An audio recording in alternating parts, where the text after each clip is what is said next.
anu lero lino.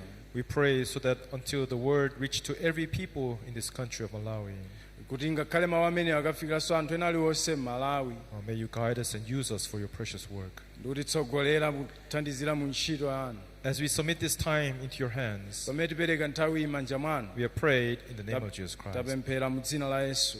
Amen. Amen. This morning, let us read the book of Hebrews, chapter 10. Mawu uno tiwerenge Aheberi chapter 10. We are continuing on in the series of the book of the Hebrews, Tikupitirizabe ndi mauthenga a buku la Aheberi. and already we have come to chapter 10. Kufika hapa tafika chapter 10. If you have opened from chapter 10, from verse 1 to Got it. 14, we'll read. Ngati mwatsekula yambira verse 1 mpaka na 14 tiwerenga. I'll read. Tiyamba werenga. For the law, having a shadow of good things to come, and not the very image of the things, can never, with these same sacrifices, which they offer continually year by year, make those who approach perfect. Pakuti chilamulo pokhala nawo mthunzi wa zokoma zili nkudza, osati chifanizo chenicheni cha zinthuzo, sichikhozatu ndi nsembe zomwezi chaka ndi chaka chimene apereka kosalekeza kwayesera angwiro iwo akuyandikira. For then would they not have ceased to be offered? For the worshippers, once purified, would have had no more conscience of sins. Pakuti kukadapanda kutero, kodi sakadayeretsedwa kudzipereka chifukwa cha otumikirawo, sakadakhala nawo chikumbumtima chawo cha machimo awo popeza ayeretsedwa kamodzi.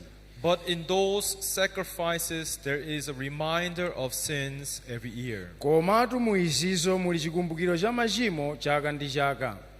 For it is not possible that the blood of bulls and goats could take away sins. Pakuti sikutheka kuti mwazi wa ng'ombe zamphongo ndi mbuzi ukachotsere machimo. Therefore, when he came into the world, he said, sacrifice and offering you did not desire, but the body you have prepared for me. Mwa ichi polowa m'dziko lapansi ananena, nsembe ndi chopereka simunazifuna, koma thupi munandikonzera ine. In burnt offerings and sacrifice for sins you had no pleasure.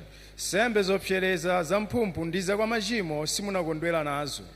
Then I said, behold, I have come. In the volume of the book it is written of me to do your will, O God. Pamenepo ndinati, taonani ndafika pamutu pache pa buku palembedwa za ine kudzachita chifuniro chanu Mulungu.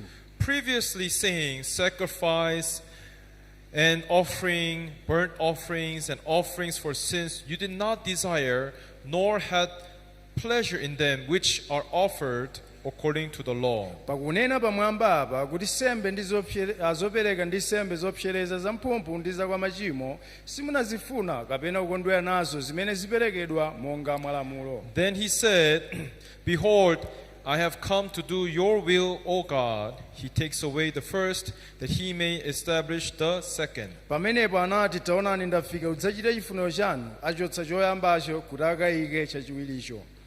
By that will we have been sanctified through the offering of the body of Jesus Christ once for all. Ndi chifuniro chimenecho tayeretsedwa mwa chopereka cha thupi la Khristu kamodzi kwatha. And every priest stands ministering daily and offering repeatedly the same sacrifices which can never take away sin. Ndipo wansembe aliyense amayima tsiku ndi tsiku natumikira napereka nsembe zomwezi kawirikawiri zimene sizikhoza konse kuchotsa machimo. But this man, after he had offered one sacrifice for sins forever, sat down at the right hand of God. Koma iye amene anapereka nsembe imodzi chifukwa cha machimo anakhala pa dzanja lamanja la Mulungu chikhalire. From that time, waiting till his enemies are made his footstool. Kufikira pamenepo alindirira kufikira adani ake ayikidwa pansi pa mapazi ake. For by one offering he has perfected forever those who are being sanctified. Pakuti ndi chipereko chimodzi anawayesera angwiro chikhalire iwo oyeretsedwa. Up to verse 14, we have read. Kufikira verse 14 tawerenga. As we share the words from the book of Hebrews each and every Sunday, pamene tikugawana mawu ochokera kwa Aheberi Sunday lililonse, we are able to discover the truth deeply about Jesus Christ. Ndife tukwanitsa kuzindikira zozama za Yesu Khristu. And among the book of the Hebrews, out of the 13 chapters, Pa machapter amene alipo mu Aheberi, buku la Aheberi, this chapter 10 is considered the most important chapter. ndi chapter 10 chimenechi ndi chofunikira kwambiri. Everyone, today many people go to church, worship God, and serve God. Anthu ambiri lino amapita ku chalichi kumulambira kumtumikira Mulungu. But what is the aim of all this? Koma no phindu lake la zonsezi ndi chani? Everyone, we want to meet with the clear guidance, teachings of God. Ife tikufunikira tikumane ndi chitsogozo chenicheni cha Mulungu. And from there, we want to realize how one can become saved, washed from his sins, Komanso kuchokera pamenepo tizindikire bwinobwino mmene tikhoza kupulumutsidwa komanso chotsedwa so tchimo that lathu. when we die or when we stand before his judgment, that we will be accepted into heaven. Kuti tikadzafa kudzayima pa chiweruzo ife tidzalandiridwe kumwamba. Isn't that right? Si choncho.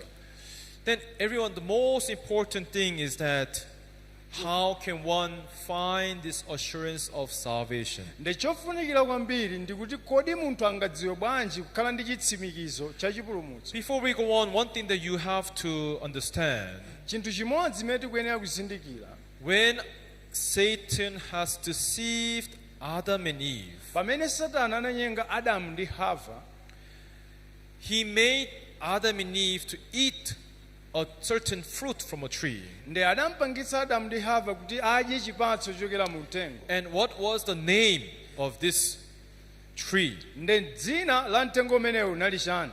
This tree was called the tree of knowledge of what? Mtengo unali wodziwitsa zabwino ndi chani? Good and evil. Wachidziwitso cha zabwino ndi zoyipa. Is that right?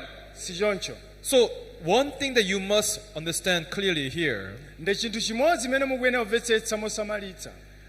when Adam and Eve ate the fruit, the knowledge came inside us. Ndi atadya chipatsochi chidziwitso chinabwera Knowledge mkati. about what? Chidziwitso cha chani? What is good Cha zabwino and what is evil. komanso cha zoyipa. You understand? Tikumvetsetsa. Now, this has become the platform of our faith. Umutu ndi mmene wakhalira ngati maziko We a are chikhulupiriro chathu. using our good conscience and sometimes to know, differentiate what is good and bad. We are using our conscience. Ndi ife timagwiritsa ntchito chikumbumtima chathu kuona chabwino kapena choyipa nchani. But everyone, before we go on to this Hebrews chapter 10, Koma tisanapitirire pa Hebrew chapter 10, there is something that we need to organize here. pali china chake chimene tiyenera kulongosola. Because as you're here, you think that you're listening to the words of gospel. Pamene muli pano muganize kuti mukumvetsera uthenga wabwino. But you have to clearly understand how the Bible teaches us about our heart. Koma mukuyenera kumvetsetsa mmene Baibulo litiphunzitsa za mtima wathu. Now, according to Hebrews chapter 10, verse 1, Monga mwa Hebrew 10 verse 1, here Bible says, apa Baibulo likuti, Law having a shadow of good things to come, pakuti chilamulo pokhala nazo mthunzi wa zokoma zili and mkudza, not the very image, osati zifaniziro zenizenizo, and image of things, can never with these same sacrifice which they offer continually year by year, make those who approach perfect. sizikhozatu ndi nsembe zomwezi chaka ndi chaka zimene azipereka kosalekeza kuyesera iwo angwiro akuyandikira. Now, where people have a big contradiction of this understanding of gospel is because of this law. Apatu kusamvetsetsa kumene anthu ali nako ndi chifukwa cha lamulo. You understand? Tikumvetsetsa. Now, isn't it God who has given us the law? Kodi si Mulungu amene anatipatsa lamulo? Everyone, it's true. Ndi zoona. But how many types of laws are in there in the Bible? Koma ndi malamulo angati amene alipo m'Baibulo?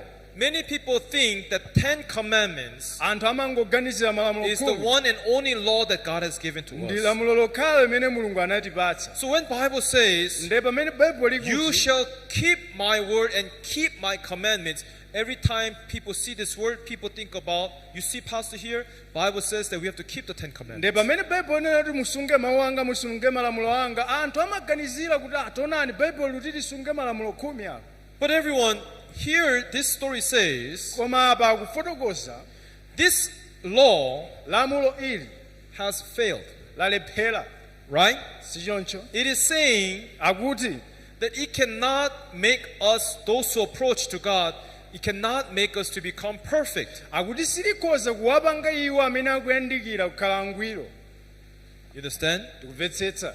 So God is saying this one was just an image. nde baibulo likuti ichi chinali chithunzithunzi chabe, It's not the very one. si chinthu chenichenicho. Which law is this talking about? nde ndi lamulo lanji limene akukamba It is apa? talking about the law of sacrifice in the Old Testament. nde kukamba lamulo la sembe ku chipangano chakale. Now, if you study about the law, ngati mukulaphunzira za when lamulo, God gave the 10 commandments, pamene mulungu anapereka malamulo it's khumi, not that God just gave the 10 commandments. sikuti mulungu anangopereka malamulo khumi. Whenever you break these 10 commandments, pamene mwaphwanya malamulo khumi awo, the way how to wash away your sins was to give a sin offering. njira yochotsera chimwe inali kupereka sembe ya In this uchimo. case, in the Old Testament, people had to bring a goat, nde ku or chipangano a lamb. chakale ukuyenera ukaphwanya lamulo. and we have studied this, that we have to lay our hands to transfer our sin to the sin offering. nde tinaphunziranso kuti tikuyenera kusanjika manja athu pa sembe ya uchimo, Is that right? sichoncho. Then, according to the law of God, wage of sin is what? monga malamulo la mulungu Death. mpotwa chimo ndi cha imfa. So that's why they had to kill the sin offering ndifa chake amayenera aphe sembe ya uchimo, and then later sacrifice it, burn the offering to make the aroma to God. kenako kuiwotcha sembe ija kupereka fungo lokoma la kwa mulungu. Then when that was done, nde God zikachitika said your sins will be forgiven. zikachitika izi mulungu amati tchimo lanu lakhululukidwa. You see, this whole package, nde ndondomeko yonseyi, 10 commandments malamulo khumi and the law of sacrifice, komanso lamulo la sembe, all combined together, zonsezi kuphatikisa pamodzi, we call this the Old Covenant. tikulitcha ili chipangano chakale. You understand? mukumvetsetsa? This whole package combined together ndondomeko yonseyi phukuso lonseli kuliphatikisa pamodzi is called what? likutchedwa chani? Old Covenant. chipangano chakale. Understand? tikumvetsetsa? Now, we're not despising the 10 commandments and trying to keep this law of sacrifice. This whole package of 10 commandments and sin offering is considered Old Covenant. nde ife sitikuchepsa malamulo khumi ndi kungotengako sembezi zonsezi zikutengedwa kuti mchipangano chakale. So here Bible is saying, ndi apa baibulo likuti these law having a shadow of good things to come. pakuti lamulo pokhala nawo mthunzi wa zokoma zili Now mkudza. everyone, this was just the shadow. izitu zinali mthunzi chabe. Understand? tikumvetsetsa? And it's not the very image. si zinthu zenizenizo. These things can never wash our sins away perfectly. nde izi sizingachotse machimo athu kwathunthu. Now that is why ndifa chake this old covenant, we need to come out from this old covenant, and God today wants to introduce to us a new covenant. nde ife tiyenera tituluke mchipangano chakale ndi kulowa mchipangano chatsopano imene mulungu akutipatsa. Therefore, if we look at Romans chapter 1, Mukawerenga- Romans chapter 8, Aroma chapter 8 verse 2, verse yake ya 2. if you see Romans chapter 8, verse 2, mukaona Aroma chapter 8 verse 2 there is a word here, pali mawu awo. for the law of spirit of Pakuti- life in Christ Jesus pakuti chilamulo cha mzimu wa moyo mwa khristu yesu has made me free from the law of sin and death. chandimasula ine kulamulo la uchimo ndi imfa. Right? tikumvetsa? You see, it's not only the 10 commandments, si malamulo khumi okhapa. there is what is called the law of spirit. palinso lamulo lina lotchedwa lamulo la mzimu. Please follow after me. Law Munditsate. of spirit. munditsate lamulo la mzimu. Now, many churches talk about 10 commandments, law of Moses, but many people do not talk about law of spirit. ndi anthu ambiri amakamba za lamulo la Mose koma sakamba za malamulo la Now, mzimu. today I'm going to explain to you about exactly how does the law of spirit work. Ndine ndifuna ndikufotokozereni mwachindunji mmene lamulo la mzimu limagwira ntchito. Everyone, if you're driving a car, Ngati muyendetsa it's galimoto not just that you go inside the car and close the door and then start driving. sikungolowa galimoto nkamba kuyendetsa yayo. There is a process. Pali ndondomeko. What is the process? Process yake ndi First, you yotani. open the car, Mutsekula galimoto, you take the key, mutenga you open maki, the door, sit inside the driving seat, mutsekula nkulowa nkati and kukhala then you pansi. put the key inside where you start, Nde muyika maki poyenelerapo. and then you start the car, Mulisa galimoto ichi. right? Si choncho. And then you put the gear Nde mutenga gear into drive. pa D kuyika pa And drive. then when you take your foot off from the brake and put, there is Mukachotsa this mwendo wanu process. pa brake ndondomeko yonseyi. Is that right? Si choncho. Like that, faith also has a clear process which people must listen and understand. Momwemonso chikhulupiriro chili ndi ndondomeko yake imene tikuyenera kumvetsera ndi kumvetsetsa. Now, Bible says that the law of spirit of life in Christ Jesus Ndakuti lamulo la mzimu mwa Khristu Yesu has made me free from the law of sin and death. landimasula ine ku lamulo la uchimo ndi imfa. Now, you can see there's Bible has differentiated. Ndi apatu Mulungu walekanitsa. There is law of spirit Pali lamulo la mzimu and there's law of sin. komanso pali lamulo la uchimo. Law of spirit, Lamulo la mzimu it connects you to who? likulumikizani kwa ndani? Christ. Kwa Khristu. Law of sin Lamulo la connects you to uchimo what? likulumikizani kwa ndani? Death. Kuifa. So there is law of spirit Lamulo la and mzimu. law of sin. Komanso lamulo la chimo. Is that right? Si choncho. Is that right? Si choncho. Now, everyone, in Hebrews chapter 10, where we are, don't turn, just wait there. In Hebrews chapter 10, Bible says this law, Ndi kwa Hebrew chapter 10 which kuti was given during the time of Moses, limene aperekedwa nthawi ya the Mose. 10 commandments Malamulo and khumi. the law of sacrifice, Komanso lamulo la nsembe. this law Lamulo lonseli has failed. lalephera. That's what we have read in Hebrews chapter 10, first half of Hebrews chapter 10. Ndi chifukwa chake tawerenga kwa Hebrew chapter So 10 God kwambiri. says this will not work. Ndi Mulungu akuti izi He will sizigwira. take away the first and he will come to establish the second. Achotsa choyambacho ndi kukhazikitsa chachiwiri. Is that right? Si choncho. Do you understand? Mukumvetsetsa. Then everyone, you might wonder, Ndi mukhoza kudabwa. why did God give us the 10 commandments from the beginning then? Ndi chifukwa chani Mulungu watipatsa malamulo khumi koyamba? Why did he not give us Jesus Christ from the beginning? Ndi osangotipatsa Yesu Khristu koyambirako bwanji? Now there is a very important secret to this. Pali chinsinsi china chake chofunikira. Understand? Mukumvetsetsa. Now, to understand this, Kuti timvetsetse izi. let's open to Romans, just a chapter, Romans chapter 7, verse Alom- 23. Aloma chapter 7 verse 23. Romans chapter 7, verse 23. Aloma chapter 7 verse 23. Everyone, let's read this all together. Tiyeni tiwerenge pamodzi Slowly. pang'ono-pang'ono. Okay? Ready? Tiyeni tiyambe. Begin. Tiyeni tiyambe. But Koma I ndiona see another lamulo law lina in my ziwalo members, zanga warring zili kulimbana against the ndi law lamulo of la my mtima mind, wanga. and bringing me kundigonjetsa into kapolo captivity walamulo to the law la ziwalo of sin zanga. which is in my members. Now, Tsopano how many laws are there? pali malamulo angati pamenepo? Everyone, very complicated verse, right? Zooneka zosokonekera si choncho. Right? Si choncho. There are a total of 3 laws that comes out here. Akukamba malamulo atatu amene akutuluka. First one is called another law. Lina luchedwa kuti lamulo lina. Second one is called the law of my mind. Koma lina lulina kuti lamulo la mtima Third wanga. one is called the law of sin that we just read in Romans chapter 8. Ndi lachitatu ndi lamulo la tchimo limene tawerenga kwa Roma chapter 8. Understand? Tumvetsetsa. Bible says, now just remember, we read in Romans chapter 8 verse 2, the law of the Spirit Ndi tinawerenganso kwa Roma 8 in lamulo la mzimu. Christ Jesus Mwa Khristu Yesu has made me free from what? landipanga landimasula kuchani? The law of Lamulo sin. la uchimo. Now, you see the law of sin here, right? Mukuona lamulo la uchimo penepo. So, in other words, mwanjira I ina know this verse is very complicated, so through the pictures I'll show you what exactly this means. nde luoneka zosokonekera koma ndikuonetsa zithunzi kuti So I have prepared zitanthauza the presentation here. ndakonzekera zoti ndikuonetseni. Oh, please put on the presentation, PowerPoint. Yes, everyone, if you see here, Mukaona apa Brother Lamed, can you move aside a little bit? Oh, okay. Oh. Yes. Okay, if you see here, mukaona apa there are two boxes here. pali mabokosi awiri, Left is called the flesh, yakumanzere kutchedwa thupi, right is the heart. lachinayo mtima. Actually, this is one person's heart. We have divided. Nde ndi munthu mmodzi amene mtima wa munthu umodzi. Understand?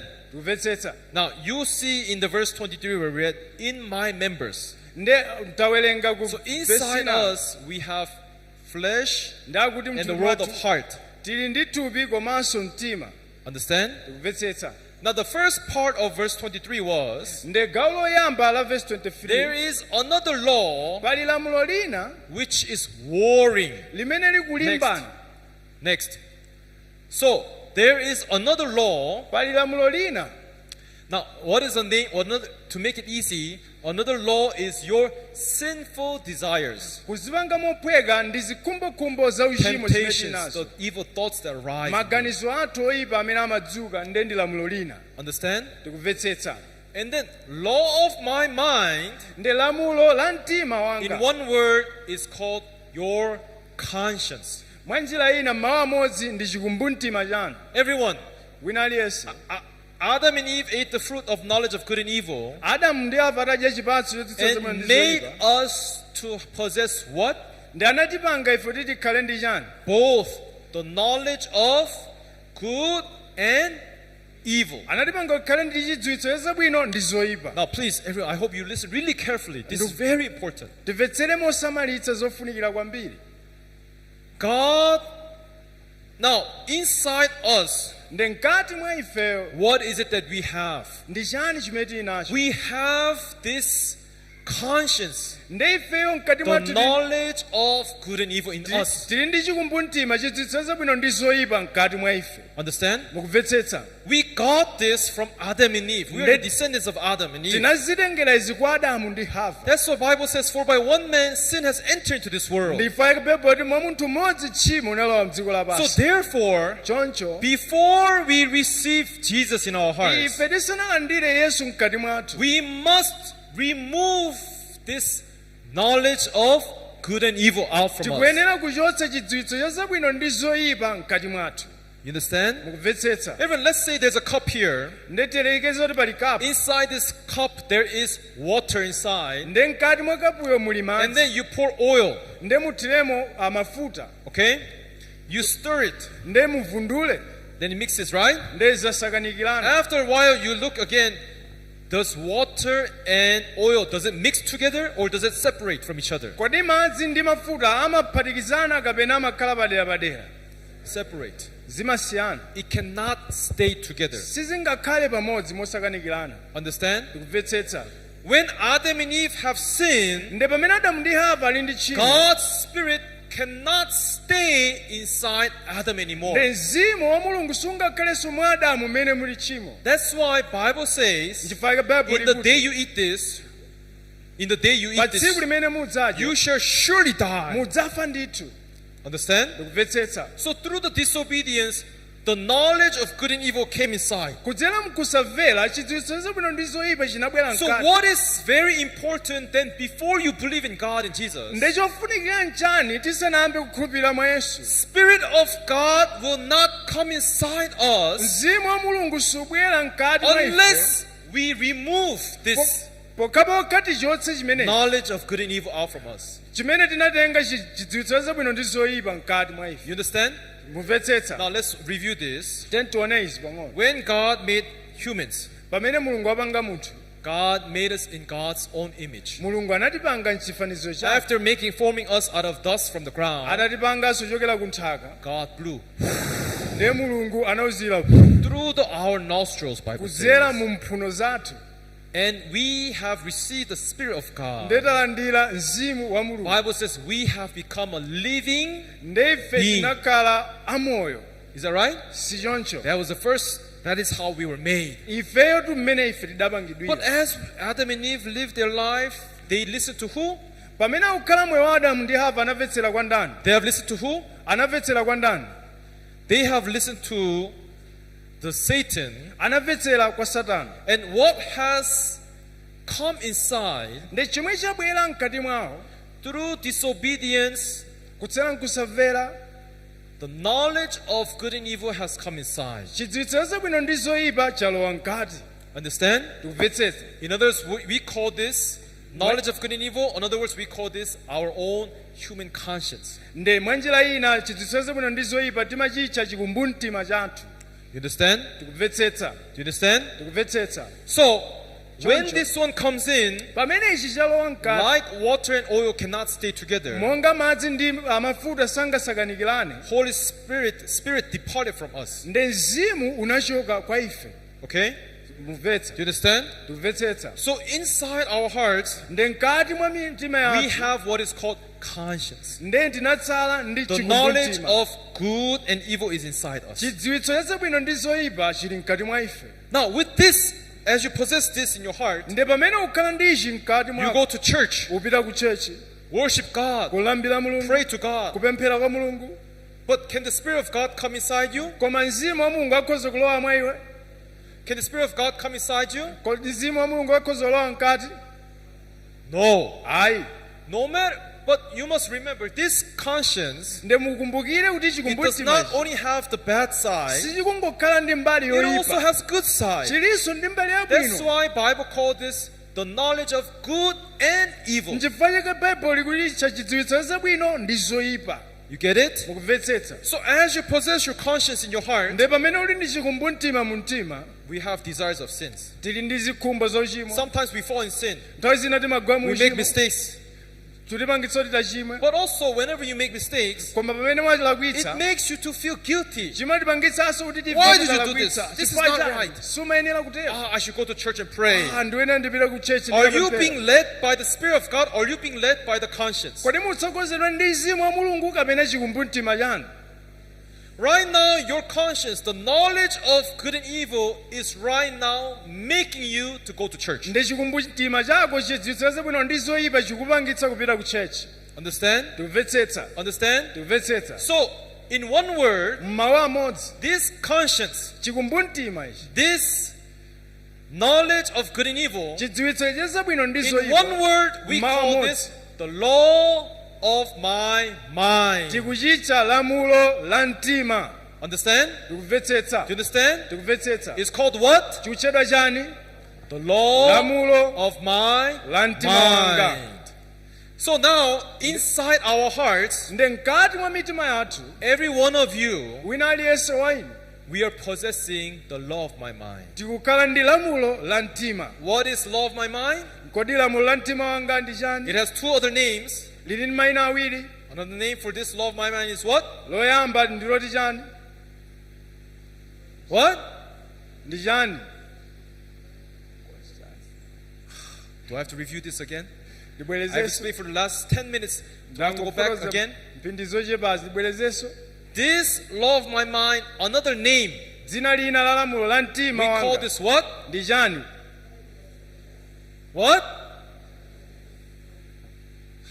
Ndi chani? I cannot hear you. What? Sindikumva muli chani? Two names. Mayina Two awiri. names. Mayina What is awiri. it? Ndi chani? One name is called what? Loyamba ndi chani? Choose one. Don't go back and forth. Choose one with a loud voice. Choose Sankhani one. limodzi mokweza. Yes.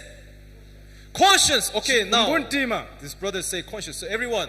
Another name for law of my mind is what? Lamulo lina la lamulo la mtima ndi chani?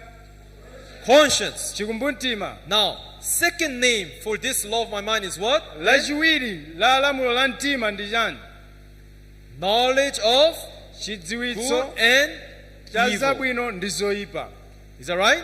Si choncho. Everyone, who put this inside our hearts? Ndi ndani amene anayika mkati mwa mtima wathu?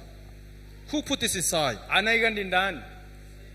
Satan. Satana. Not God. Osati Mulungu ayi. Satan. Satana. Understand? Tikumvetsetsa. Now, because this law of my mind came inside, ndechifoti lamulo la mtima wanga labwera yes, it mkati. was Adam and Eve desire, wanting to eat Chikumba and open their eyes maso awo and to atsekuka. become like God. Amafuna akhale ngati mulungu. That is what? Ndi chani menechi? Our law of my mind. Ndi lamulo la mtima wanga. Law of my mind. Lamulo la mtima wanga. Understand? Tikumvetsetsa. So right now we have law of my mind. Nde panopa tili ndi lamulo la mtima wanga. Now, why did Satan want us to possess this law of my mind? Ndi chifukwa chani Satana afuna tikhale ndi lamulo limene la I'll tell you mtima the wanga? reason why. Ndikuwuzani chifukwa chake. Because as we possess the law of my mind, Chifukwa pamene tikukhala ndi lamulo limeneli, what cannot stay in our Mulungu hearts? sangakhalemo mtima mwathu. Spirit of God Mzimu wa Mulungu cannot stay inside our hearts. sangakhale mkati mwa ife. So the moment the law of my mind came inside, Nde pamene lamulo la mtima lili mkati, Spirit of God departed from us. nthawi yomweyo mzimu wa Mulungu unatichoka kwa ife. Understand? Tikumvetsa. Understand? Tikumvetsetsa. So we do not have spirit right now. Nde tilibe mzimu kufikira We pano. just have the knowledge of good and evil, law of my mind. Koma tili ndi chidziwitso zabwino ndi zoyipa, lamulo la mtima. Now, Satan made us in this position. Nde Mulungu watipanga pa mulingo umene. In our hearts, He made us to possess the law of my mind. Mu mtima mwathu watipanga kuti tikhale ndi lamulo la mtima. And then now, Nde tsopano apa He brings another law. ndakubweretsanso lamulo lina. What is another law? Nde lamulo lina ndoti chani? The sinful desires. Nde zokhumba za uchimo. Now, we know that in our law of my mind, we know that we should not commit sin. Nde mu lamulo lathu la mtima tikudziwa kuti tisachite tchimo. Is that right? Si choncho? So, Satan gives us temptation. Nde Satana akutipatsa mayesero. Satan make us wanting to commit sin. Akutipangitsa kuti tifune kuchita tchimo. Now, in our hearts, we know that we should not commit sin. Nde mu mtima mwathu tikudziwa kuti tisachite So, tchimo. thinking that we should not commit sin, we should not commit sin, we should not commit Poganiza sin, kuti we should not tisachite commit sin, we tchimo, should not commit tisachite sin. tchimo. Thinking like this, we think the law of my mind is from God. People Ne- become confused. Chifukwa choti lamulo litiuza kuti tisachite tchimo, tiona ngati luchokera kwa Mulungu. But this law of my mind is not from God, it's from who? Koma lamulo la mtima siluchokera kwa Mulungu, luchokera kwa ndani? Yes, Kwa Satana. both law of my mind and another law is two of this is both from who? Nde malamulo si awiri, lamulo la mtima ndi lamulo lina luchokera kwa ndani osewa? Satan. Kwa Satana. That's why when we are born, Ndifukwa chake pamene we are tabadwa, born like this, tikubadwa mwachonchi. with the law of my mind Ndi lamulo la mtima, and with another law. ndi lamulo lina. So outwardly, Satan gives a temptation. Nde kunjaku tioneka Ah, don't you want to steal? Usape. Yeah, look at that woman. Look at that Ah, man. ona Doesn't he zi- look pretty? Doesn't he look ona uyo handsome? taona izo zioneka bwino. Right? Si choncho? He gave us both law of my mind and sinful desires in us. Nde watipatsa lamulo la mtima komanso zikhumbo zauchimo But zonse where zothemo. we are being deceived, Pamene tanyengeka, we think that this law of my mind, tikuganiza kuti lamulo la mtima we think that it's from God. tikuganiza kuti luchokera kwa Mulungu. Why? Chifukwa chani? Because you know you should not commit sin. I should not commit sin. Chifukwa I should not limatiuza commit kuti sin. I should usachite not commit tchimo, sin. usachite tchimo, nde timaona ngati ni la kwa Mulungu. Understand? Tikumvetsetsa. That's why you're holding on to this Nde chifukwa chake tikugwiritsitsa so chimenechi. tightly. Kuchigwiritsitsa Why kwambiri. do people go to church? Ndifukwa chani anthu apita kuchechi? Because the law of your mind tells you you should go to church. Chifukwa lamulo la mtima lukuza kuti upite kuchechi. Why do you say you have to keep the commandments? Chifukwa chani wasunga The law malamulo? of your mind tells you that you should keep the Chifukwa lamulo commandments. la mtima lukuza kuti So usunge right now malamulo. you're being controlled by the law of your mind. Nde apa mukutsogozedwa ndi lamulo la mtima. You understand? Mukupvetsetsa. Do you understand, everyone? Mukupvetsetsa wina aliyense. So now Nde tsopano we fight nde zulimbana with tulimbana. what? Tulimbana ndi chani? Having the law of my mind in my heart Nde ndi lamulo la mtima against the mtima mwanga. temptations of this world. Ndi zikhumbo za dziko. And then now, Tsopano as we fight, next, nde pali kulimbana. Bible says the another law, it's warring against the law of my mind. Nde akuti lamulo lina likulimbana ndi lamulo la I should mtima not wanga. commit sin. I should not commit sin. Usachite I should not tchimo, commit sin. usachite I should not tchimo, commit usachite sin. tchimo. Right? Si choncho? Now, when these two fight, Nde pamene ziwiri zikulimbana, who do you think is going to win? ndi ndani amene akhoza kuwina pamenepo? Who do you think is going to win? Muganiza kuti ndi ndani amene apambane apa? My mind or another law? Who do Kuti you think is going lamulo to la win? mtima kapena lamulo lina? Who's going to win? Awine ndani? Another law or law of my mind? Lamulo lina kapena lamulo la mtima? Yes. another law will win. nde lamulo Next. linalo ndi limene lipambane. You will lose the fight, Ndoti inu muluza nkhondo imene. another law will win. Nde lamulo linalo ndi limene lipambane. Now, why? Chifukwa chani? Because law of my mind Chifukwa lamulo la mtima is what? ndi chani? Is too weak. Ndi chofoka kwambiri. Everyone, let's briefly look Romans chapter 8. Tione Aroma chapter 8. Romans chapter 8 verse, is it verse 9? Aroma chapter 8 verse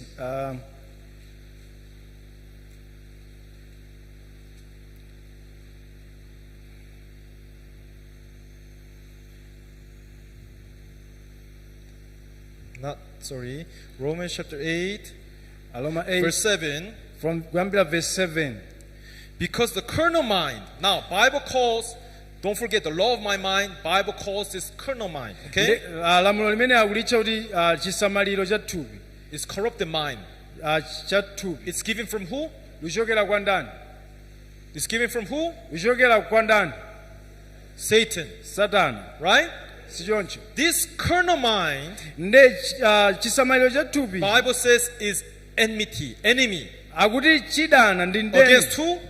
Chiudana ndi ndani? Against God. Kulimbana ndi Mulungu. This is not salvation, everyone.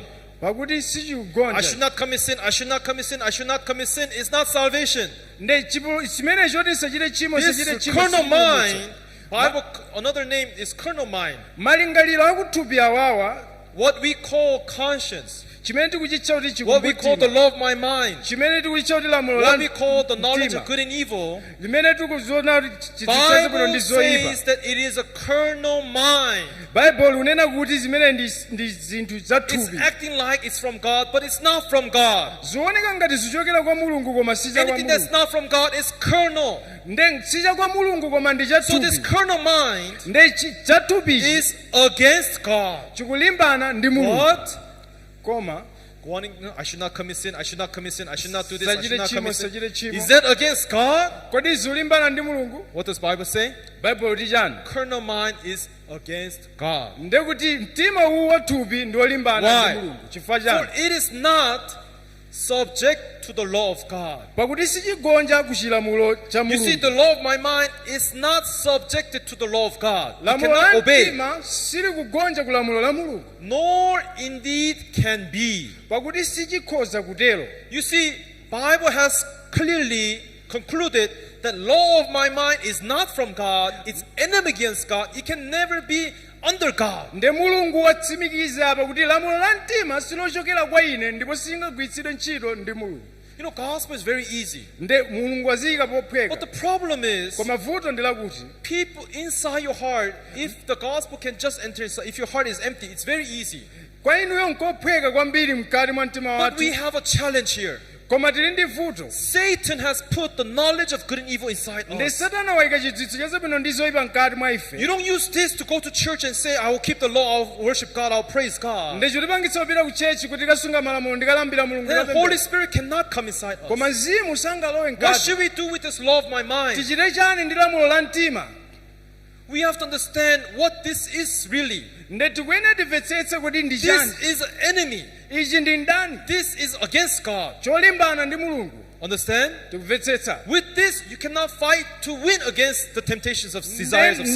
Ndi ichi sitingalimbane ndi uchimo kuti It tipambane. cannot be subjected to God. Ichi sitigonja kwa Mulungu. Let's go back to the presentation. Tipitirirenso pa zithunzi So, zathu. that's why, Ndi chifukwa if they chake fight, you will lose. tikalimbana nazo tiluza. Right? Si choncho. Why? This is all the deceit. This is a whole package of deceit of Satan. Nde ili ndi chinyengo cha Satana chimene waziyika zinthu pamodzi. The best way he deceive you so that you don't go to Christ is to make you believe that this law of your mind is spirit. Nde mmene watinyengera Satana ndikutipanga kuti But tikhulupirire this law of your mind is not Holy Spirit, everyone. Koma ichi si mzimu wa Mulungu. Even without God, Ngakhale popanda Mulungu. even without Christianity, Ngakhale popanda uphunzitsi wa chilichonse. everyone is born with the conscience that I should not commit sin. Wina aliyense wabadwa ndi chikumbumtima kuti ndisachite tchimo. Even those who do not believe in Christianity, Ngakhale- anyhow with their religion, they know that they should not commit sin. ngakhale iwo amene sakhristu mu zipembedzo zawo amaona kuti asachirenso So tchimo. don't be confused that law of your mind is not calling of God, it's not Holy Spirit. Nde musaganize kuti lamulo la mtima ndi mzimu woyera kapena ndi njira ya mulungu. Are you getting what I'm saying? Mukumvetsetsa zomwe ndikukamba. So when you fight and lose the war, what happens? Mukamenya ndi kuluza nkhondo zimatani.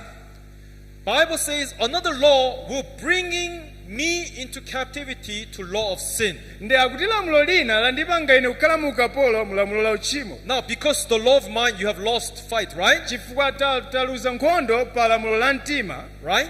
si choncho. So what does the law of sin do? Ndi lamulo la tchimo luchita chani? Look, Taona you have failed. walephera iwe. Look, you have sinned. Taona wachimwa. See, you're dirty. Iwe ndi You're wochimwa. guilty. Ndi You're a wolephera. sinner. You're a sinner. You're a You're sinner. chima. You're a sinner. You're You're a sinner. You're a sinner. chima. Sinner. Sinner. Sinner. Sinner. Wochimwa Sinner. chimwa chimwa. What does the law of sin do? Ndi lamulo la tchimo litani? Make you to think like a sinner. Limakupangitsa kuti Make uganize you kuti ndi to believe wochimwa. like a sinner. Kuti ukhulupirire kuti ndi wochimwa. And then what? Kenako He chani? brainwashed you Amakupanga with iwe all the many guilt things that I have done. pa zinthu zonse zimene ndachita Oh, zoyipa. yes, right. I wanted to pray, but instead of praying and worshiping God, I have committed sin. I'm a sinner. I'm a sinner. I'm a sinner. I'm a sinner. Ndipo pemphera ndachimwa kenako matero ndine wochimwa And ndine then wochimwa. after He bring you down into captivity to law of sin, Atakupanga kukhala Next. kapolo ochimo, later kenako this law of sin will tell you you are a sinner. ndi lamulo la Sinner. tchimo likupanga Sinner. ndi wochimwa Sinner. ndi wochimwa ndi wochimwa. You understand? Ndikumvetsetsa. That's why today Ndifukwa chake lero lino many people say, anthu ambiri amati I go to church. ndimapita ku church. I believe in Jesus Christ as my personal Savior. Ndimakhulupirira mwa Yesu Khristu ngati mbuye ndi mpulumutsi wanga.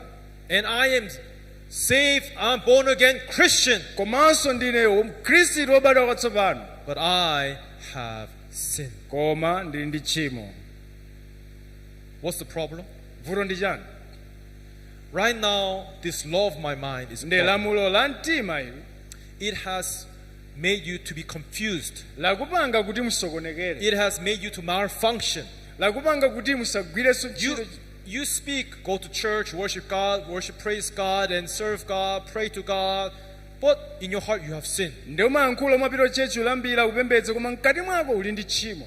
You see, Tikuona apa law of your mind lamulo la mtima has made you to be deceived, lakupanga kukhala thinking unyengedwa. that this is Holy Spirit, this is a gift from God. Pomaganiza ngati imene ndi mphatso yochoka kwa Mulungu. This is what is disturbing us to come to believe in the truth. Izi zimene zikutilephetsa kuti tikhulupirire choonadi. Don't blame another law. Musalimbane ndi Don't blame the lamulo. law of sin. Inu musapereke zifukwa pa lamulo Don't lina. blame Satan. Kapena lamulo la tchimo kapena The Satani. biggest problem right now Vuto lalikulu pano is what? ndi chani? Law of my mind. Lamulo la mtima wanga. You understand what the law of my mind does? Mukumvetsetsa zimenezi?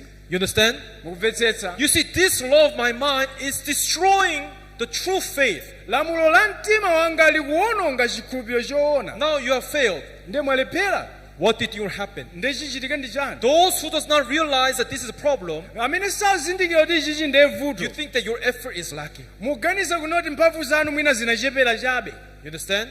That's Mumvetsa. why people go and then try to make the law of my mind work better this time, stronger. Kenako anthu amapita nkumakesetsa opanga lamulo la mtima ligwire ntchito mwa mphamvu. When the woman who was caught in adultery was brought before Jesus, Pamene mzimana agwira wachigololo kufika pa Pharisees and Yesu. scribes said this woman was caught in the act of adultery. Afarisi nalemba amati mzimayi wagwira wachita chigololo. Now, such woman should be stoned to death according to the law of Moses. Ndipo azimayi otera ayenera agendedwe mpaka nafe What do you say? What do you say? What do you muti say? chani muti chani inuyo? These people are captured in what? Anthu awa akutsogozedwa ndi chani? Law of my mind. Lamulo la mtima. They only have what is good, what is bad is bad. Ali ndi chokhacho kuti chimene choyipa nchoyipa chimene chabwino They think nchabwino. that this is everything. They think that this is everything. Akuganiza kuti izizi ndiye pamathelo pa chonse. People who are who do not receive Jesus Christ, law of my mind is everything that you possess in your heart. nde lamulo la mtima kwa anthu amene sakukhala ndi khristu ndoti ndi china chilichonse pa moyo wawo. Jesus said like this, Yesu akuti among you, pakati pa inu he who is without sin, amene ali opanda tchimo first cast a stone at him. ayambe kuponya mwala. Did anybody throw the stone? Alipo amene anagenda?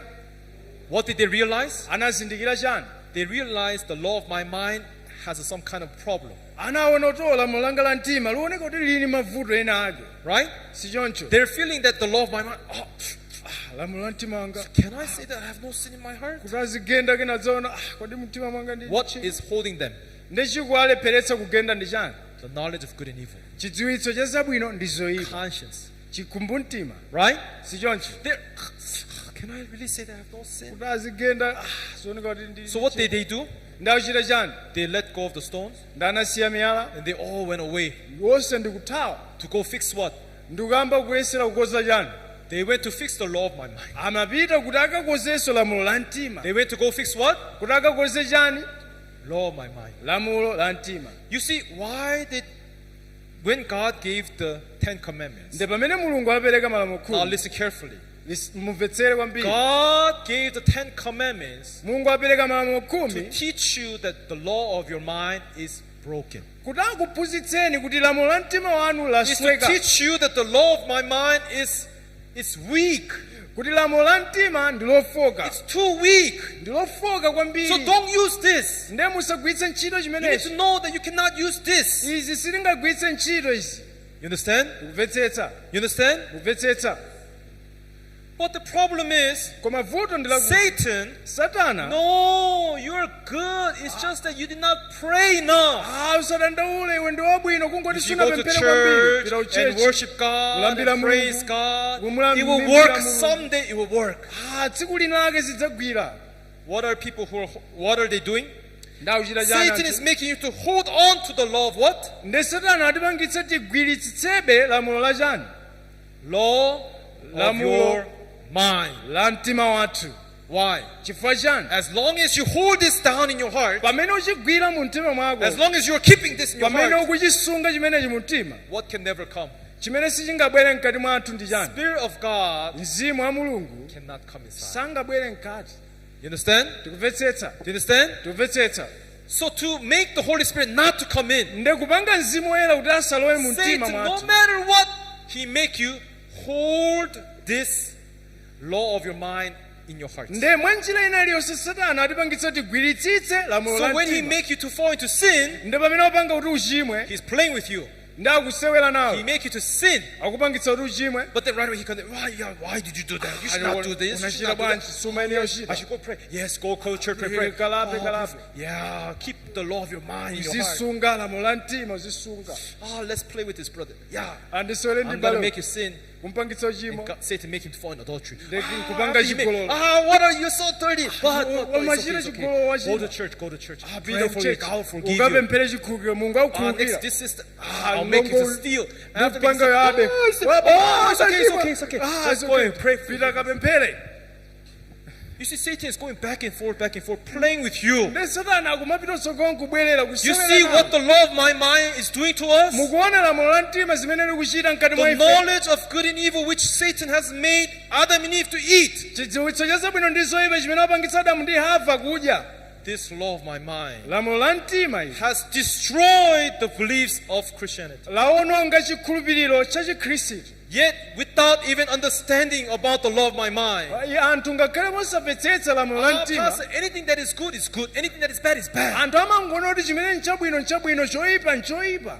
Good that comes from the law of my mind, is that really good? Kodi chabwino chimene chichokera ku lamulo la mtima nchabwinodi?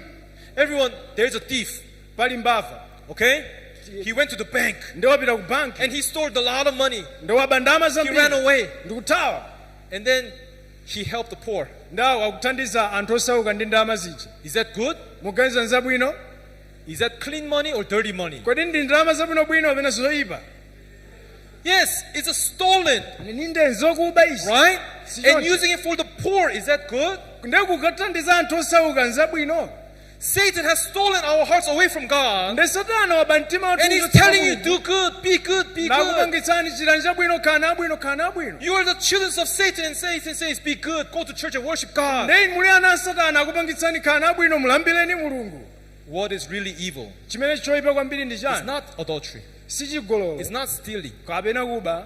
Do you know what is really evil? Mudziwa chimene choyipa kwambiri? Not knowing that Kusazindikira you are possessing the law of your kuti mind. ukhala ndi lamulo la And mtima. holding this in your heart. Nde kugwiritsitsa ichi mu And mtima. thinking that you know how to worship God. Kuganiza kuti umadziwa And kulambira thinking Mulungu. that you know how to please God. Udziwa kuti umadziwa Holding kukondweretsa on to Mulungu. this law of my mind Kugwiritsitsa lamulo la mtima wanga. is sin, everyone. Nde tchimo wina aliyense. You understand? Kumvetsetsa. Do you understand? Kumvetsetsa. Holding on to the law of your mind is sin. Kugwiritsitsa lamulo la mtima ndilo If you tchimo. commit sin thinking that you can pray for forgiveness, is Ukachita what? tchimo kuganiza kuti ukhoza Law kulapa. of your mind. Lamulo la mtima limene. When you do something sin, feeling condemned, I should not have done this. I should pray, God, please forgive me. I'll not commit sin. It's what? Ukachita china chake choyipa mkambo pempera mbuye ndikhululukireni. Again, Chimene ndi law of chani? your mind. Ndi lamulo la mtima.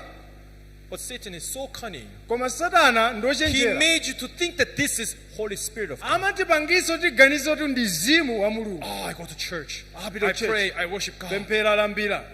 But eventually, Koma kumapeto. law of my mind. Lamulo la mtima wanga. No matter what, you will lose the fight against the sinful. Posatengera motani mudzaluza nkhondo ulimbana ndi tchimo. Understand? Kumvetsetsa. So possessing this, Ndekukhala ndichi. relying upon this, Kudalira pa ichi. believing in this, Kukhulupirira mwa ichi. what is the result? Chothera chake ndi chani? You will always be a sinner. Inu nthawi zonse mudzakhala ochimwa. You understand? Kumvetsetsa. Although you go to church, you'll be a sinner. Ngakhale upita chechi mudzakhala Although you ochimwa. pray for forgiveness, you'll be a Ngakhale sinner. mupempha chikhululuko mudzakhala Although you ochimwa. worship God, you'll be a sinner. Ngakhale mumulambira Mulungu mudzakhala ochimwa. So today, that's why so many Christians Nde lero lino tili ndi akhristu being ambiri bounded by the law of your mind, amene agwidwa ndi lamulo la mtima. not knowing that this is from Satan, Osazindikira kuti lachokera kwa thinking that they're satana. doing good, going to church, praising God, Apita worshiping uchechi God. kupembedza. Hallelujah. Yeah, we are worshiping God. Zuteka atulambira Mulungu. But Holy Spirit is not in their hearts. Koma mzimu woyera salipo pamene palibe mu mtima. You understand? Kumvetsetsa. Do you understand, everyone? Kumvetsetsa wina aliyense. That's why what we need, Ndifayika chimene tikufunikira. next, what we need is, everyone, to learn what is the law of spirit. Kuti tiphunzire lamulo la mzimu. We need to learn about what? Tiphunzire chani? Law Lamulo of la mzimu. spirit. Another name for law of spirit, we call this the new covenant. Dzina lina la lamulo la mzimu pangano latsopano. Follow after me. New covenant. Litsatileni lamulo latsopano. Understand?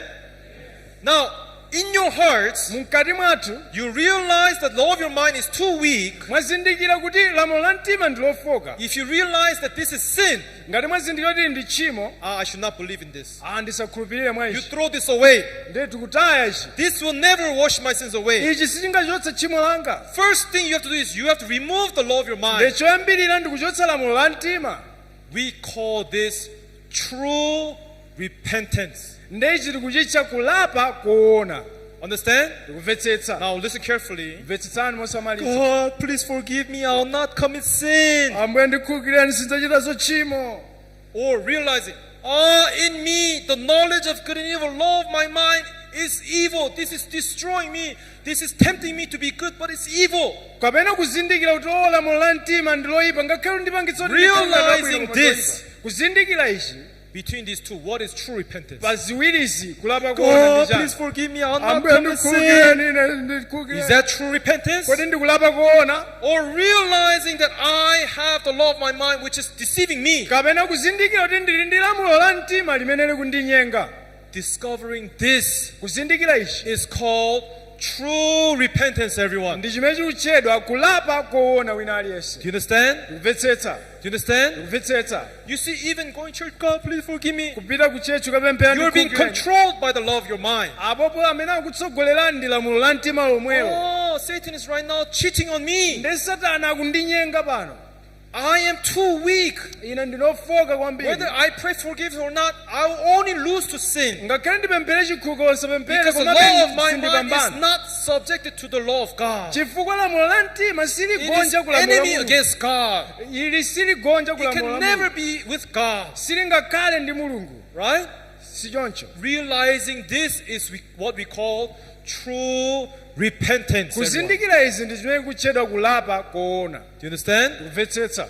If you want to have true faith, Ngati mufuna mukhale ndi chikhulupiriro you choona, must have true repentance. mukuyenera mukhalenso ndi kulapa koona. So we are broken. Nde ife tasweka. We are like, we have virus in our body. We have like a virus. Tinali ndi The law of chisokonezo my mkati mind mwathu. virus. Nde lamulo la mtima But chisokonezo. everyone, if you hold on to this, Nde Bible kuti ngati mugwiritsitsa what will ichi happen? chichitika nchani? You might think that you're worshiping God, Muganiza kuti mulambira but Mulungu, actually you're worshiping Satan. koma inu mukulambira Satana. Is that right? Sichoncho. Like what Pharisees and scribes have done. Ngati Afarisi ndi alembi zimene They think amachita, that they're worshiping God. amaganiza kuti alambira Mulungu, All along they worship who? koma nthawi yonseyi Satan. amalambira Satana. Right? Sichoncho. Everyone, now then we need to know, Nde kufikira panthu ena once odziwa, we repent, the true repentance, pamene talapa mukulapa koona, then we will discover that there's a law of spirit God has prepared for us. nde tidzazindikira kuti pali mzimu, lamulo la mzimu imene Mulungu atikonzera. Amen? Amen. Now, you let this law of spirit Nde mukaphunzira lamulo la mzimu, fight against the sinful desires. nde lukalimbana ndi zikhumbo za uchimo. Oh, look at you, you have evil thoughts, you're a sinner. Oh, look at you, you have some evil thoughts. Look at you, you're a sinner, sinner, sinner, sinner, sinner, sinner, sinner, sinner. ochimwa. You do not fight Inuyo with simumenya the law of nkhondo my mind. ndi lamulo la mtima. You let the law Ukaphunzira of spirit, lamulo la the mzimu new covenant, to fight with another law. ndi limene likalimbane ndi lamulo lina. So you must first possess Mukuyenera mukhale the law poyambirira of spirit in your heart. ndi lamulo la mzimu.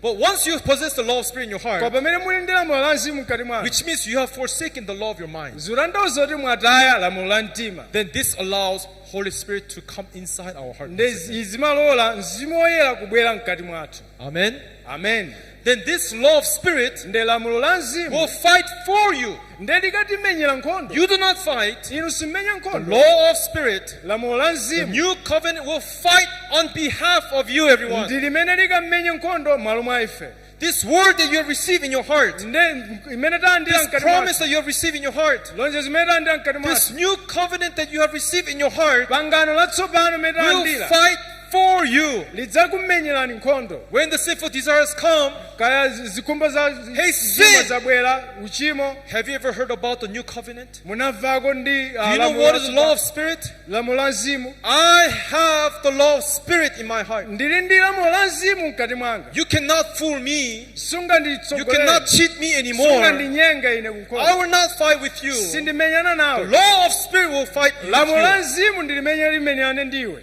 Amen. Amen. Next. Then who will lose? Nde aluze ndani pamenepo? Another law will lose the fight. Lamulo Next. lina ndimene liluse. And the law of spirit, Nde lamulo la Next. mzimu law of spirit will bring you to in faith. Ndio The law utatengera of spirit is what mchikhulupiriro. brings you into faith to say that I am righteous. idzatenga mchikhulupiriro kuti tinene ndinolungama. Understand? Kumvetsetsa. Understand? Kumvetsetsa. So what we need to learn, Choti tiphunzire. before you learn about the law of spirit, Usanaphunzire lamulo la mzimu, we have to understand it is the law of my mind that has been destroying our beliefs. mukuyenera kudziwa kuti ndi lamulo la mtima wanga limene lasokoneza It's chikhulupiriro not the changa. sinful desires, everyone. Si zikhumbo za uchimo It's not the law of sin. kapena lamulo la uchimo, It was always the law of your mind which has been disturbing you. koma nthawi zonse ne lamulo la mtima limene limatinyenga kuti Do you tisokoneze. understand? Mukumvetsetsa. So God wants to reveal this Nde Mulungu afuna aonetse izi to show you that you can only fail. kuti inu mudziwe kuti mukhoza God kungolephera. gave the 10 commandments Nde Mulungu apereka malamulo so that khumi you discover kuti we uzindikire are too weak. ndinofoka kwambiri. Old covenant is too weak. Lamulo la chipangano chakale nchofoka. Understand? Mukumvetsetsa. Old covenant, law of Moses is not enough. Chipangano chakale lamulo la Mose sizokwanira. That's why. Let's go back to Hebrews chapter 10. That- Hebrews chapter 10. Tibwerere kwa Hebrew chapter 10. Now, remember this picture, okay? Don't forget. Kumbukirani chithunzicho musayiwale. In your heart is not the law of my mind. you must possess the law of spirit. nde mkati mwathu tufunika tikhale ndi lamulo la mzimu osati lamulo la mtima. Understand? Tikumvetsetsa. Like we have read in Romans chapter 8 verse 2. monga tawerenga kwa Roma chapter 8 verse The 2. law of spirit lamulo la mzimu has freed me from the law of sin. landimasula ine ku lamulo la uchimo. If you want to make this fight against the sin, ngati mufuna mulimbane ndi you tchimo will lose, inu muluza. knowing that we can only fail. pozi ndiyo We tikhoza must ngolephera. receive law of spirit. ndi apa tifunika tilandire lamulo la mzimu. Amen. amen Amen. amen. We need to receive the new covenant, in other words, in our hearts. tikuyenera tilandire pangano latsopano mkati mwathu. Old covenant cannot make you to defeat sin. pangano lakale silipangitsa kuti tipambane ku The tchimo. law of spirit in Christ Jesus has made me free from the law of sin. lamulo la mzimu mwa Yesu Khristu landimasula ku lamulo la So in uchimo. your hearts, nde mtima mwanu what are you going to possess? kodi inu mukugwira chani? Let's go back to Hebrews chapter 10. Then tibwerere kwa Hebrews chapter 10. Everyone, that's why. Chifukwa chake What is Hebrews chapter 10? Hebrews chapter 10 kuti chani? God wants to remove the law of mind out and put new covenant inside our. mulungu afuna achotse lamulo la mtima ndi kuyika lamulo latsopano. Hebrews chapter 10, Hebrews chapter 10 verse 1. Just go to verse 1. tione verse 1. If you see there, mukaona apo let's read verse 2. tione verse 2. For then would they not have ceased to be offered? For the worshippers, once purified, would have no more conscience of sins. pakuti akadapanda kutero kodi sakadaleka kudzipereka chifukwa otumikirawo sakadakhala nacho chikumbumtima cha machimo. Verse 4. Verse 4. For it is not possible that the blood of bulls and goats could take away sins. pakuti sikutheka kuti mwazi wa ng'ombe zamphongo ndi mbuzi kukuchotsera uchimo. Verse 8. Verse 8. Previously saying sacrifice and offering, burnt offerings and offering for sin, you did not desire nor had pleasure in them which are offered according to the law. pakunena pamwamba apa kuti sembe ndi zopereka ndi sembe zopsereza za mphumphu ndi za kwa machimo simunazifuna kapena kukondwera nazo zimene ziperekedwa monga mwa lamulo. Which law is this? ndi lamulo lanji? Old Testament, Old Covenant. chipangano chakale. Understand? Kumvetsetsa. These are all the laws that are inside Old Testament. ndi zonse zimene zili mkati mwa lamulo pangano lakale. Understand? Kumvetsetsa. The 10 Commandments, malamulo khumi. even the sin offerings through the kale sembe through the yoperekedwa. goats and lambs and bulls is Mbuzi. all Old Testament. ndi zonse zimene zikuchitika mchipangano chakale ndi Old pangano lakale. Covenant. pangano lakale. Understand? Kumvetsetsa. So God's saying He has no desire in this. ndi mulungu akuti sakukhumbanso mwa izi. Right? si He choncho. has no desire in this. sakuzifuna izi. Verse 9. Verse yake ya 9. Then He said, Behold, I have come to do your will, O God. He takes away the first that He may establish the second. pamenepo anati taonani ndafika kudzachita chifuniro chanu achotsa choyambacho kuti akayike chachiwiricho. Now let's see if you have listened well. nde tione ngati mwamvetsera He bwino. takes away the first. akuchotsa choyambacho. What is the first? choyambacho mchani? He wants to take away what? afuna achotse cha? What? What? Law of my mind. Correct. lamulo la mtima wanga. The old covenant. He pangano wants to lakale. remove this out. afuna achotse chimene chichi. After He take away the first, nde pamene akuchotsa choyamba. then after the second can become established in our hearts. pamenepo pamene chachiwiri chikhoza kukhazikika m'mitima yathu. That is the process. ndi If ndondomeko you do yake. not throw away the first, ngati choyamba the sichinachoke second cannot come inside. chachiwiri sichingabwere. Understand? tikumvetsetsa. So tell me, with your works and efforts, can you ever reach to the righteousness of God? kodi ndi ntchito zanu kuthekera kwanu mukhoza kukwaniritsa kufika chilungamo cha mulungu? Can you? ayi. Trying to keep the 10 Commandments and pray for forgiveness, can you reach to the righteousness of God? kuyesera kusunga malamulo opemphera chikhulupiriro kuti mukhoza kufikira ku chilungamo cha mulungu? Helping the poor and praying, crying your tears and worshiping God, can this kuthandiza osauka opemphera m'misozi make you to overcome the sin, Kodi law of sin? zikhoza kupangani inu kugonjetsa uchimo? No. ayi. No. ayi. Therefore, everyone, throw this law of your mind out. nde ndichifukwa chake titaye zimenezi lamulo la Only mtima. those who have forsaken this Ayiwo amene ataya ichi are the ones who can receive the second law. ndi amene akhoza kulandira lamulo What lachiwiri. is the second law then? Nde lamulo lachiwirilo ndi chani? Everyone, did you all remove the law of your mind out from your heart? Kodi mwachotsa lamulo la mtima? Don't rely upon that one, okay? Mwachotsa. Is there anyone who still thinks you can do it? Alipo wina amene akuona andikhoza kuchitabe ndi lamulo limeneli? No, right? Palibe si choncho. Don't rely upon the law of your mind. Pamene achotsa lamulo la Verse 10. Verse ya 10. What is the second law then? The second. Lamulo lachiwiri ndi chani? By that will. Ndi chifuniro chimenecho This is the second.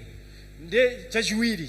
Not the law of my mind. Osati lamulo la mtima The wanga. second, the law of spirit. Nde chachiwiri ndi lamulo la mzimu. Understand? Tumvetsetsa. This is law of spirit. Lamulo la mzimu. By that will, Ndi chifuniro chimenecho we have been sanctified tayeretsedwa through the offering of the body of Jesus Christ. mwachopereka cha thupi la Khristu. Once for all. Kamodzi kwatha.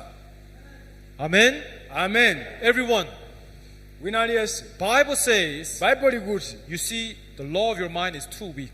lamulo la mtima ndi lofoka. So I will send Jesus Christ. Nditumiza Yesu Khristu.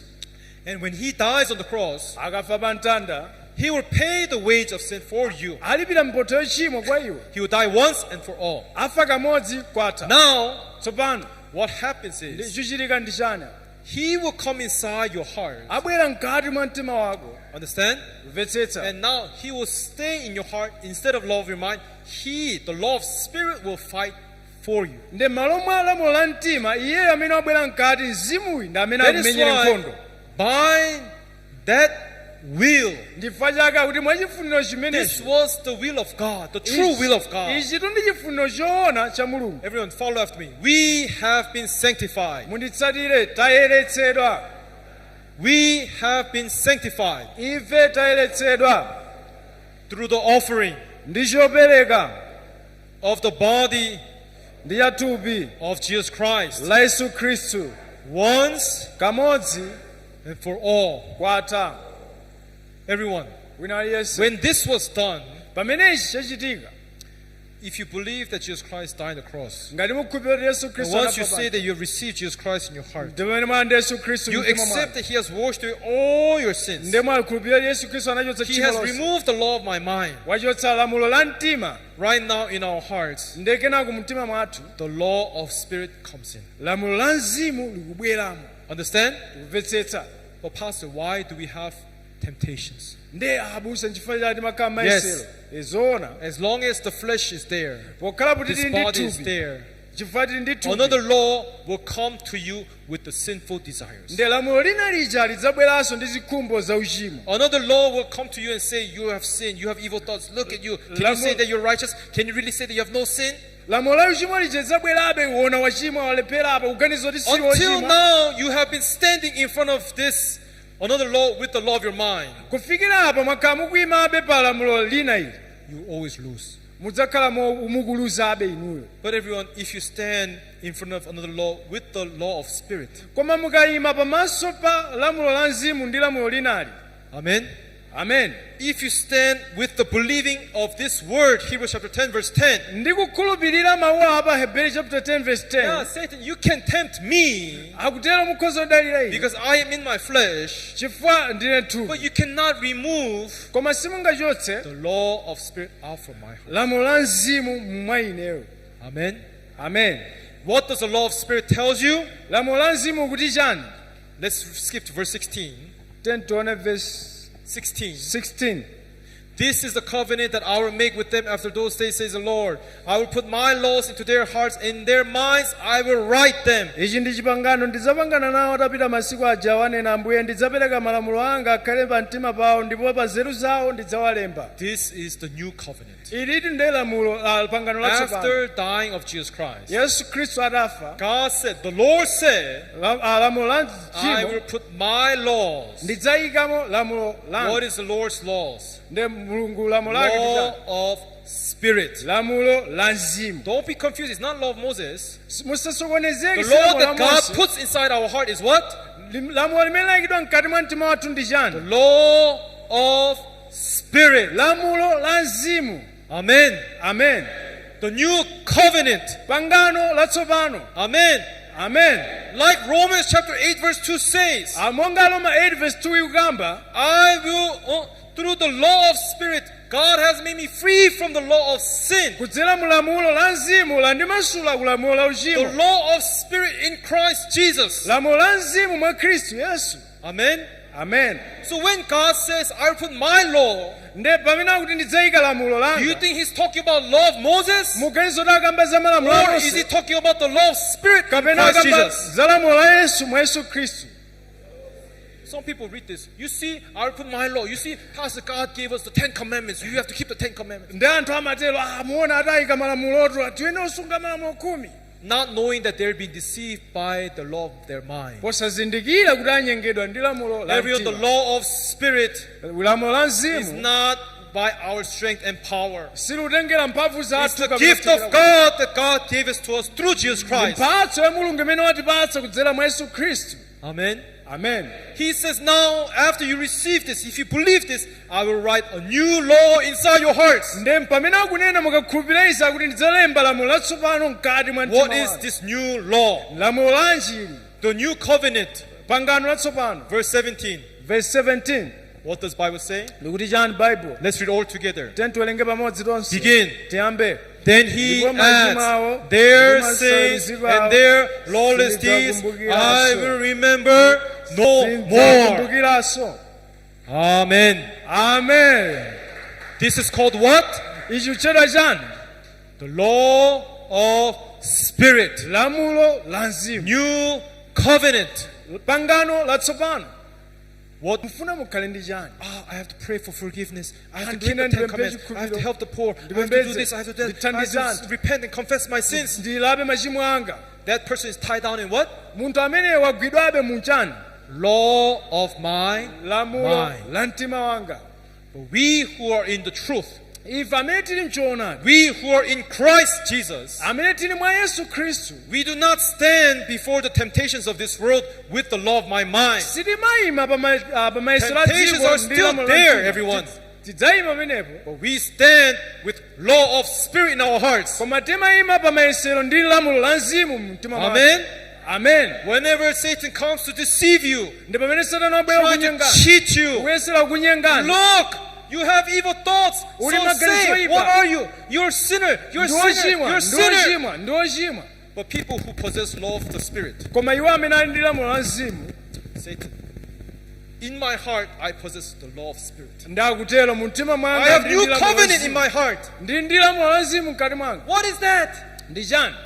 Hebrews chapter 10 verse 17. Ahebrews chapter 10 verse 17. God said, Mulungu akuti, I will not remember your sins. sindidzakumbukiranso machimo ako. Their sins and their lawlessness I remember no more. Masautso awo ndi machimo awo sindidzakumbukiranso. Amen. Amen. So if you show your heart, Ndionetsa mtima wako.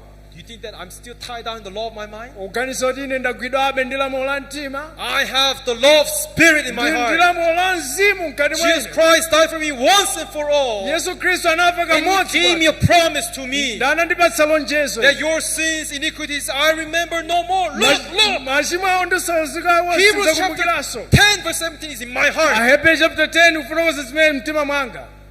What did he say to us? Say? No. Aya. You still have to pray. Uyenera Look at you, you're upempherebe. evil. You're evil. Ndoyipa, ndoyipa, ndoyipa. He wants to take you back to where? Afuna kubwezeretsetsa kuti Law of your mind. lamulo la mtima.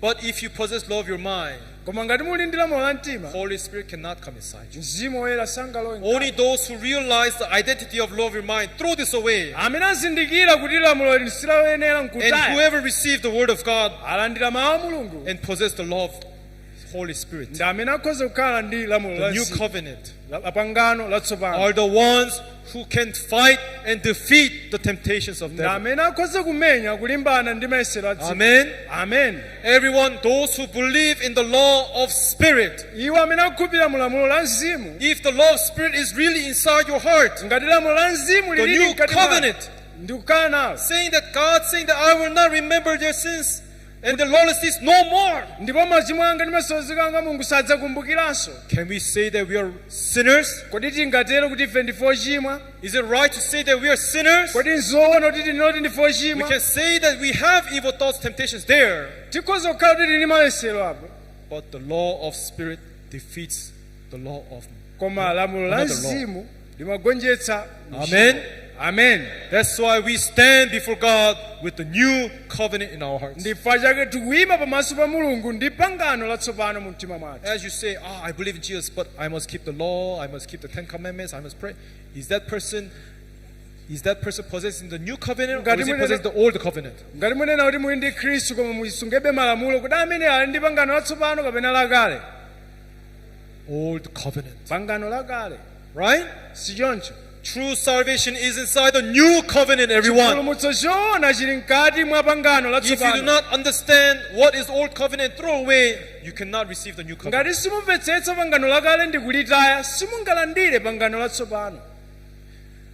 Everyone, Wina aliyense, because of time, kwa cha nthawi. next week I'll continue in Hebrews chapter 10. Wiki yamawa ndzapitirizanso ndi Ahebreyu chapter 10. Yes, everyone, let's all possess the new covenant in our hearts. Tonse tikhale ndi pangano latsopano m'mitima yathu. There's still some more I want to share, but because of time, Pali zambiri zimene ndikagawana nanu koma chifukwa cha nthawi. everyone, I'll continue next week. Tidzapitiriza wiki yamawa. Let's pray. Tipemphere. Father God, thank you for giving us this time. Atate athu tikuyamikani chifukwa tipatsa nthawi. You have clearly shown us Mwationetsa why Hebrews chapter 10 says that He will take away the old law chifukwa chani Ahebreyu 10 kuti adzachotsa lamulo to lakale. establish the second. Tazindikira mnjira za Satana. Because the old covenant, Mu pangano lakale which is through our works and our efforts, kudzera mzimenezi can never wash away our sins. sizingakwanitse kuchotsa uchimo. But there are so many people Koma pali anthu ambiri out there kunjaku so foolishly amene ndi mopusa trying kwambiri. with their own strength and power. Akuyesera ndi mphamvu zawo ndi kuthekera kwawo. To everyone who hear this word, Kwa Yesu amene amva let mawu them awa, really realize azindikire that we are tied down in the old covenant, kuti ife tinagwidwa ndi pangano and let us lakale repent ndi tilape so that we can discover the new covenant that you have promised us through Jesus kuti Christ. tizindikire pangano latsopano limene abwera kudzera mwa Yesu Khristu. Lord, we thank you for giving us this word and guiding us through Tikuyamikani this chifukwa tipatsa service. mawu awo kutitsogoleranso We pano. pray for the souls who are lost in sin Tupempheranso miyoyo imene ndiyo to yochimwa listen and hear the truth gospel, kuti amvetsere ndi kumva to uthenga possess womwe the new covenant in their hearts, ndi kukhala ndi pangano so that the latsopano Holy Spirit of m'miyoyo God can come upon them, kuti Mzimu Woyera akhale mwa to iwo help them to defeat the temptations of this world, kuti agonjetse ziyesero za and to dziko defeat the lapansi law of sin, komanso kugonjetsa and lamulo to come la tchimo inside the law of spirit and to say that we are righteous ndi before you, kukhala Lord. mkati mwa lamulo la mzimu ndi kunena kuti ndi olungama kudzera mwa Yesu. We thank you for giving us this time. Zikomo chifukwa tipatsa May your nthawi. grace and mercy be upon everyone's head here and to everyone who is there out there listening to this word. Tipemphera chisomo chanu chifundo chanu kwa aliyense amene ali pano komanso onse amene akumvetsera mawu As we awa. turn all the glory and honor for your sacrifice, Pamene titenga ulemerero onse chifukwa cha nsembe yanu kwa inu. we pray this in the name of Jesus Christ. Tipemphera zonsezi m'dzina la Yesu Khristu. Amen. Amen. Thank you. At this time, we'll call upon our Goodnews Lotus praise team. They'll come out and praise.